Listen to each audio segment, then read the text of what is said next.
Let the world hear his word.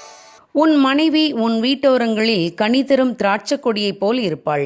உன் பிள்ளைகள் உன் பந்தியை சுற்றிலும் ஒலிவ மர கன்றுகளைப் போல் இருப்பார்கள். சங்கீதம் 128 3வது வசனம். பில் ஹேவன்ஸ் என்பவர் அமெரிக்க நாட்டில் படகோட்டும் போட்டியில் மிக சிறந்த வீரர். 1924ஆம் ஆண்டு பாரிஸில் நடந்த ஒலிம்பிக் போட்டியில் அவரும் அமெரிக்க சார்பில் போட்டியிட தெரிவு செய்யப்பட்டிருந்தார்.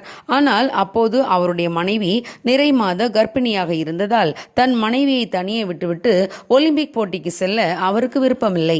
1924ஆம் ஆண்டிலே பாரிஸில் இருந்து அமெரிக்கா செல்ல நவீன பிரயாண வசதிகள் இல்லை. மெதுவாக செல்லும் கடல்வழி கப்பல் யாத்திரை தான் இருந்தது. பாரிஸுக்கு சென்று பதக்கம் வெல்வதா அல்லது மனைவியின் பிரசவத்தின் போது அவளுக்கு துணையாக அவள் அருகில் இருப்பதா என்று அவருக்கு குழப்பமாக இருந்தது. அவருடைய மனைவி கூட அவரை ஒலிம்பிக் போட்டிக்கு செல்லுமாறு கூறினாள். ஏனென்றால் ஒலிம்பிக் போட்டியில் தங்கம் வெல்வது என்பது அவருடைய கனவாக இருந்தது. ஆனால் மிகுந்த யோசனைக்கு பிறகு பில் தன் மனைவியின் பிரசவ நேரத்தில் அவளுக்கு அருகில் இருப்பதுதான் சாலச் சிறந்தது என்று தன் உள்ளத்திலே உணர்ந்தார். எனவே 1924ஆம் ஆண்டு ஒலிம்பிக் போட்டியில் தான் கலந்து கொள்ளப் போவதில்லை என்று அறிவித்தார்.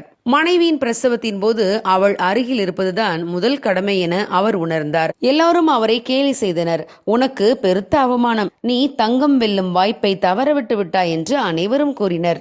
ஆனால் பில் ஹேவன்ஸ், என்னுடைய தெரிந்தெடுத்தலை குறித்து நான் ஒருபோதும் வருத்தப்பட போவதில்லை என்றார். பில்லின் மனைவி ஒரு அழகான ஆண் குழந்தையை பெற்றாள். அவனுக்கு பிராங்க் என்று பெயரிட்டார்கள். 28 ஆண்டுகள் கழித்து 1952ஆம் ஆண்டு பில்லின் மகன் பிராங்க் அவருக்கு ஒரு தந்தி செய்தி அனுப்பியிருந்தான். அது பின்லாந்தில் இருந்து அவருடைய மகன் அனுப்பியது. அந்த தந்தி செய்தியில், அப்பா, நான் ஜெயித்து விட்டேன்.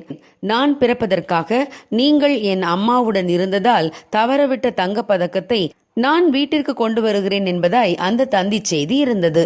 அவருடைய மகன் பிராங்க் ஹேவன்ஸ் 1952ஆம் ஆண்டு பின்லாந்தில் நடந்த ஒலிம்பிக் படகோட்டும் போட்டியில் பங்கு பெற்று தங்கம் பெற்று தன் தகப்பனுடைய கையிலே கொண்டு வந்து அதை கொடுத்தார். ஆம் பிரியமானவர்களே, ஒலிம்பிக்கில் தங்கம் வெல்வதை விட குடும்பம் பெரிது என்று தீர்மானித்த பில்லை போல சரியான முன்னுரிமை எதற்கு கொடுக்க வேண்டும் என்று நாமும் அறிந்து கொள்ள வேண்டும். தேவன் இந்த உலகத்திலே படைத்த முதல் ஸ்தாபனம் குடும்பம்தான். ஒவ்வொரு ஆண் மகனுக்கும் தன் குடும்பத்தை ஆதரித்து நேசித்து பாதுகாக்கும் கடமை இருக்கிறது. தன்னுடைய மனைவி கர்ப்பமாக இருக்கும் போதும் பிரசவ நேரத்தின் போதும் மனைவியை புரிந்து கொண்டு அவளை நேசிப்பது ஒவ்வொரு கணவனின் கடமையாகும். உன் மனைவி நேசிக்கப்படத்தக்க வரையாடு போல இருப்பாளாக என்று வேதம் கூறுகிறது. கணவன் மனைவி இருவரும் ஒருவரை ஒருவர் உண்மையாக நேசித்து புரிந்து கொண்டு வாழும் வாழ்க்கை ஆசீர்வாதமானது.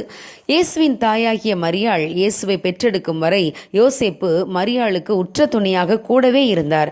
பிரசவிக்க சரியான இடம் கிடைக்காவிட்டாலும் யோசேப்பு தன்னோடு கூட இருந்தது மரியாளுக்கு மிகுந்த தைரியத்தை கொடுத்தது. பிள்ளை பிறந்த பிறகும் அதை பாதுகாப்பதிலே யோசேப்பு மிகுந்த கவனமாக இருந்தார். ஆம் பிரியமானவர்களே, நம் குடும்பம் தேவன் நமக்கு தந்த வெகுமதி. கணவன் மனைவி இருவரும் சேர்ந்து சில கிரயங்களை செலுத்தியாகிலும் குடும்ப சமாதானம், அன்பு ஆகியவற்றை நிலைநாட்டினால் தேவன் நம் குடும்பத்திலே மகிமைப்படுவார், மகிழ்ச்சி அடைவார்.